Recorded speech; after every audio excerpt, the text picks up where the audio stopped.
만나게 돼서 반갑습니다. 새벽 부흥의 마지막 날인데요. 하나님 말씀 함께 보시겠습니다. 마태복음 15장 29절에서 31절의 말씀입니다. 저와 함께 봉독하시겠습니다. 예수께서 거기서 떠나사 갈릴리 호숫가에 이르러 산에 올라가 거기 앉으시니 큰 무리가 다리 저는 사람과 장애인과 맹인과 말 못하는 사람과 기타 여럿을 데리고 와서 예수의 발 앞에 앉힘에 고쳐주시니 말 못하는 사람이 말하고 장애인이 온전하게 되고 다리 저는 사람이 걸으며 맹인이 보는 것을 무리가 보고 놀랍게 여겨 이스라엘의 하나님께 영광을 돌리니라. 아멘. 오늘은 주님의 발을 묵상하도록 하겠습니다. 사람이 움직이기 위해서는 발이 꼭 필요합니다. 발을 통해서 걸음으로 어디든 다닐 수 있는 것이죠. 그런데 따지고 보면 몸 가운데 발이 제일 고생하는 것 같아 보입니다. 손은 좋은 일, 재미있는 일 혼자 다 합니다. 눈, 멋진 것 보면서 호강하는 게 또 눈입니다. 입도 마찬가지죠. 맛있는 거 먹고 또 할 말은 또 하고 삽니다. 귀, 호사를 누립니다. 좋은 음악 들으며 미소 짓고 행복해 합니다. 그런데 발은 고생입니다. 온종일 신발 속에서 숨도 제대로 못 쉬고 이리저리 하루 종일 끌려 다니는 게 발입니다. 무거운 몸을 지탱하며 버텨내야 하는 게 발입니다. 여름엔 무좀으로, 겨울에는 동상으로 고생을 하는 발들도 많이 있습니다. 예수님 발은 어땠을까요? 예수님 당시에는 먼지로 가득한 땅이었고, 그리고 발이 주요 교통수단이었습니다. 때문에 그 발은 고생투성이었습니다. 자연히 그 발은 더럽고 냄새나는 진상이었습니다. 예수님 발, 그와 같았습니다. 본문 29절을 보실까요? 예수께서 거기서 떠나사 갈릴리 호숫가에 이르러 산에 올라가 거기 앉으시니, 거기서 떠나사라고 기록하죠. 예수님 두로와 시돈에 계셨는데 거기서 떠나사 갈릴리 호숫가로 가셨습니다. 그리고 다시 거기서 산에 올라가셨습니다. 그 이전에 주님 게네사렛에 계셨습니다. 또 그 이전엔 벳세다에 계셨습니다. 그런데 계속 떠나사 장소 이동이 나오고 있습니다. 예수님의 생애를 보면 특별한 것이 많이 있는데 그 중에 무엇보다 예수님은 한 곳에 머물지 않으셨습니다. 늘 어딘가를 이동하고 다니셨습니다. 공생의 3년 동안 주님 한 곳에 가만히 있지 않으시고 그 걸음을 멈추지 않으셨습니다. 사복음서에 보면 예수님은 가만히 앉아서 명상하고 돌을 닦는 게 아니었습니다. 그냥 제자들에게 앉아서 설법이나 설파한 것도 아니었습니다. 대부분 우리 주님 길에서 보내셨습니다. 길 위에서 주로 보내셨습니다. 광야로부터 시작을 했죠. 그리고 골목골목마다 두루두루 다니시면서 복음 전파, 치유, 그리고 기적을 반복하시면서 사람들과 부대끼셨습니다. 밤에나 새벽에는 홀로 한적한 곳에 가셔서 기도하셨고 생애 마지막 골고다까지는 잠시 그 걸음 멈추지 않고 걸어 올라가셨던 걸음이 우리 주님의 발이셨습니다. 목자 없는 양처럼 불쌍한 백성들을 위해 이리 걷고 저리 뛰는 그 발, 그게 우리 예수님 주님의 발이셨습니다. 배가 침몰해 가는데도 주무실 정도로 고단한 발걸음을 매일마다 옮기신 발이셨습니다. 그야말로 우리 주님은 길 위의 사람, 길 위의 말씀, 길 위의 기적 그대로였습니다. 그 발이 얼마나 부르텄을까요? 그 발이 얼마나 피곤했을까요? 늘 먼지 가득했습니다. 더럽고 흉측하고 냄새 나는 발이셨습니다. 그래서 돈 에버츠라는 작가가 예수의 더러운 발이라는 책을 쓰기도 했습니다. 그런데 예수님의 그 발이, 예수님의 그 더러운 발이 능력의 발이었습니다. 예수님의 그 발 아래 엎드릴 때 누구든지 은총을 받았습니다. 오늘 30절 말씀을 보시면 큰 무리가 다리 저는 사람과 장애인과 맹인과 말 못하는 사람과 기타 여럿을 데리고 와서 예수의 발 앞에 앉힘에 고쳐주시니, 큰 무리가 여러 환자들을 데리고 왔죠. 그리고 어디에 앉힙니까? 예수의 발 앞이라고 기록합니다. 그냥 예수님 앞에라고 표현해도 무방합니다. 그런데 굳이 예수님 발 앞이라고 표현합니다. 냄새 나는 발 앞에, 가장 낮은 그 발 앞에, 그 발 앞에라고 표현을 해줍니다. 그런데 그 발 앞에 엎드릴 때 기적이 있었습니다. 마가복음 5장에 회당장 야이로가 죽어가는 딸을 위해 예수님을 찾아왔죠. 회당장 중에 하나인 야이로라는 이가 와서 예수를 보고 발 아래 엎드리어 간곡히 구하여 이르되 내 어린 딸이 죽게 되었사오니, 회당장도 발 아래 엎드립니다. 이거 쉬운 일 아니었습니다. 왜냐? 당시 회당장은 유대 종교의 제반적인 일들을 총괄하는 지도자였습니다. 지금으로 말하자면 지방자치단체장이라 할까요? 명예와 권위와 그리고 지위가 있는 그런 사람입니다. 그런데 그런 유대 지도자가 청년 예수 발 아래 엎드렸습니다. 게다가 마가복음 3장을 보게 되면 당시 종교 지도자들이 정치 지도자를 찾아가서 예수를 죽이려고 모의를 시작할 때였습니다.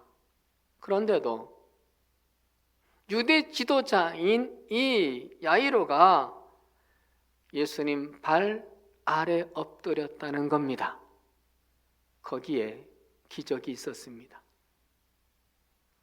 마가복음 7장에 귀신 들린 어린 딸을 둔 어머니도 마찬가지였습니다. 더러운 귀신 들린 어린 딸을 둔 한 여자가 예수의 소문을 듣고 곧 와서 그 발 아래에 엎드리니, 어디에 엎드렸나요? 발 아래라고 표현했습니다.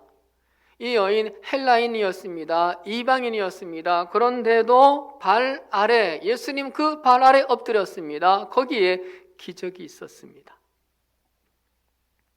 예수님의 발, 지저분한 발, 더러운 발, 냄새 나는 발, 그 발 아래 엎드리는 사람, 그 사람은 누구든 일어서게 되었습니다.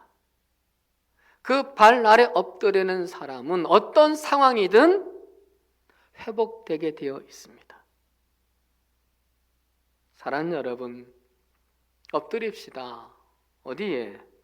예수님 발 아래까지요. 그래야 능력이 나타납니다. 꼿꼿하게 서 있지 말고 예수님 발 아래 엎드립시다. 똑똑한 척 하지 말고, 잘난 척 하지 말고, 괜찮은 척도 하지 말고, 고집 부리지 말고 예수님 발 아래 엎드립시다. 그래서 그 예수님의 발이 우리에게도 능력의 발, 축복의 발이 되기를 주의 이름으로 축원드립니다. 그런데 사람들은 그 주님의 발에 못을 박았습니다. 우리를 살리기 위해, 우리의 생명을 위해 이 땅에 내려오신 그 발, 일생을 인간을 위해서 걸어 다녔었던 그 발, 그리고 주님을 필요로 하시면 어디든 가셨던 그 발, 그리고 그 발 아래 엎드리면 누구든지 능력을 주셨던 그 발, 그 주님의 발에 사람들은 못을 박아버렸습니다. 그 고마운 발에 못을 박았습니다. 마태복음 28장 9절에 여자들이 나아가 그 발을 붙잡고 경배하니라는 말씀이 있어요. 여인들이 부활하신 예수님을 만나고 그 예수님의 발을 붙잡고 경배했습니다. 예수님의 손을 붙잡을 수도 있었습니다. 예수님의 품 안에 안길 수도 있었습니다. 그런데 발이었습니다. 구멍 뚫린 그 발을 붙잡고 경배합니다. 못자국 선명한 그 발을 붙잡고 경배합니다. 황송해서였습니다. 죄송해서였습니다. 고마워서였습니다. 감사해서였습니다. 우리도 그래야 하겠죠. 우리도 하늘에서 이 땅으로 발걸음하신 그 주님 덕분에 생명을 얻었으니까 우리도 못 박은 자들 중에 한 사람이었으니까 지금도 주님께서 우리에게 발걸음을 하셨으니까 그 발 붙잡고 경배해야 합니다. 황송한 마음으로, 감사한 마음으로 발 아래 엎드려서 그 발 붙잡고 감사하며 경배해야 합니다. 누가복음 7장에 예수님께 향유를 부은 여인이 그랬습니다. 예수의 뒤로 그 발 곁에 서서 울며 눈물로 그 발을 적시고 자기 머리털로 닦고 그 발에 입 맞추고 향유를 부으니 300데나리온의 어마어마한 금액의 향유였습니다. 그런데 그 어마어마한 가치의 향유를 드리면서 당당하게 드리지 않았습니다. 뻣뻣이 서서 드리지 않았습니다. 예수님 등 뒤에서 눈물을 흘리면서 발 아래 엎드리고 드렸습니다. 향유는 머리에 붓는 것인데 감히 그 머리에 붓지 못하고 발에 부었습니다. 그리고 여자의 자존심이라 할 수 있는 머리카락으로 엎드려 그 발을 닦았습니다. 주님, 그동안 수고하셨습니다. 주님, 그동안 애쓰셨습니다. 이제 주님 쉬십시오. 그 비싼 향유를 드리면서도 그런 마음으로 발 앞에 드렸습니다. 엎드려서 드립니다. 받은 은혜가 황송해서요. 받은 생명이 황송해서요. 그러자 우리 주님도 고마워하셨습니다. 얼마나 고마웠으면 온 천하에 어디서든지 복음이 전파되는 곳에는 이 여자가 행한 일도 말하여 그를 기억하리라 말씀을 하셨겠어요. 사랑하는 여러분, 우리 주님이 고마워하시는 나의 엎드림, 발 앞에로의 엎드림, 발 아래로의 들임이 우리에게도 있어지기를 축원합니다. 해서 주님이 고마워하시는 분들, 그리고 기념되는 분들 다 될 수 있기를 주의 이름으로 축원합니다. 그리고 바라기는 주님의 그 발길이 필요한 사람들, 그리고 주님의 발길을 지금도 찾고 있는 사람들에게 우리가 주님의 발 되어 드리도록 합시다. 맨발의 성자 최춘선 할아버지를 아시죠? 와세다 대학을 유학을 했고 김구 선생과 함께 독립운동을 하셨었습니다. 집에 자가용이 5대나 될 정도로 큰 부자였습니다. 김포에 수백만 평의 땅을 가지고 있었는데 6.25 이후에 다 팔아서 가난한 사람들에게 나눠줬습니다.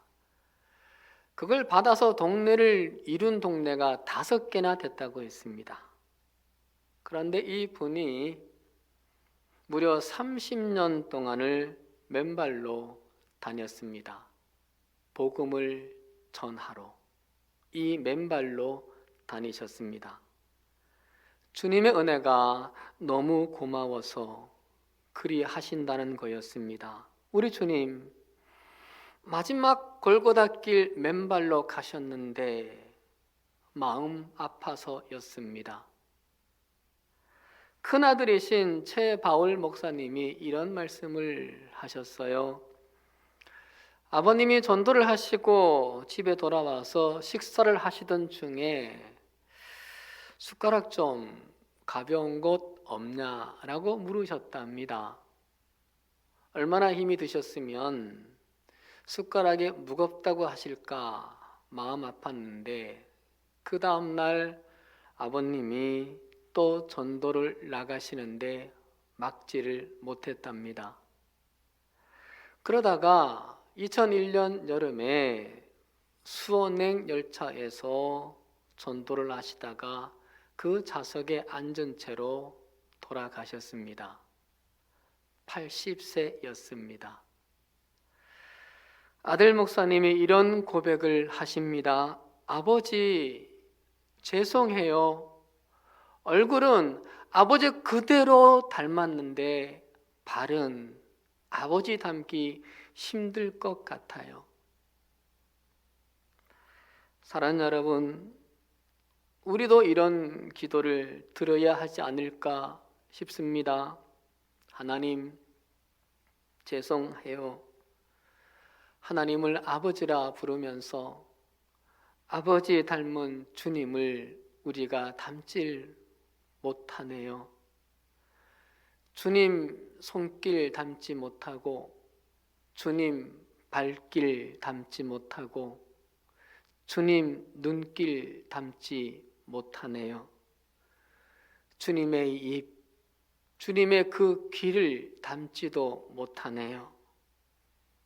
그런데도 여기까지 붙들어 주셨으니 앞으로 좀 더 주님 더 닮은 주님의 손길, 주님의 발길, 주님의 눈길, 주님의 입, 주님의 귀 되도록 해볼게요.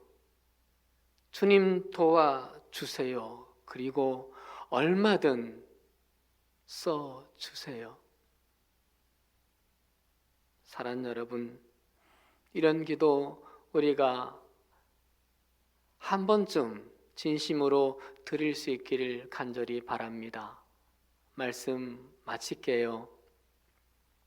신앙은 가르치는 것이 아니라 보여주는 것이라고 죽기까지 손수 실천하셨던 우리 주님의 일생이었습니다. 신앙은 그저 가르치고 끝나는 것이 아니라, 설교하고 끝나는 것이 아니라, 교훈하고 끝나는 것이 아니라 보여주는 것이라는 걸 죽기까지 우리 주님 보여주셨습니다. 여러분, 우리도 이런 사람으로 살아가도록 노력해 봅시다. 저도 제 자녀에게, 그리고 우리 한길의 성도님들에게 주님 보여주는 삶이 되고, 여러분 또한 여러분의 가족에게, 여러분의 자녀들에게, 우리 한길의 성도님들에게, 그리고 이웃에게 그 주님 보여주는 삶이 되기를 간절히 소망합니다. 그래서 우리 모두 다 주님 닮은 사람으로 사는, 주님이 고마워해 주는 그런 사람으로 사는 복된 믿음의 한길의 식구들 다 되기를 주님의 이름으로 축원드립니다. 기도드리겠습니다. 사랑의 아버지 하나님, 고난주간에 주님의 손, 눈, 입, 귀, 발을 순서대로 묵상하면서 함께 은혜 받게 하심을 감사드립니다. 이 은혜가 우리의 삶으로 이어지게 하여 주시옵소서. 이 은혜가 우리의 삶에서 살아 움직이게 하여 주옵소서. 삶으로 주님을 보여주는 아버지가 되고 어머니가 되고 식구가 되고 성도가 되고 목사가 되게 하여 주시옵소서. 주님을 필요로 하는 사람들에게 우리의 손과 눈과 입과 귀와 발을 줄 수 있게 하여 주시옵소서. 이 한 주간 함께 하신 우리 모든 성도님들의 삶이 주님 닮은 삶이 되게 하여 주옵소서. 그리고 이 한 주간 우리가 기도한 모든 소원들마다 주님의 손으로 붙들어 주시고, 주님의 눈길이 머물게 하시고, 주님의 입으로 축복 선언해 주시고, 주님의 귀로 경청해 주시고, 주님의 발길이 임하게 하여 주시옵소서. 모든 걸 우리 주님께 감사하고 맡기오며 주 예수 그리스도의 이름으로 간절히 기도드리옵나이다. 아멘.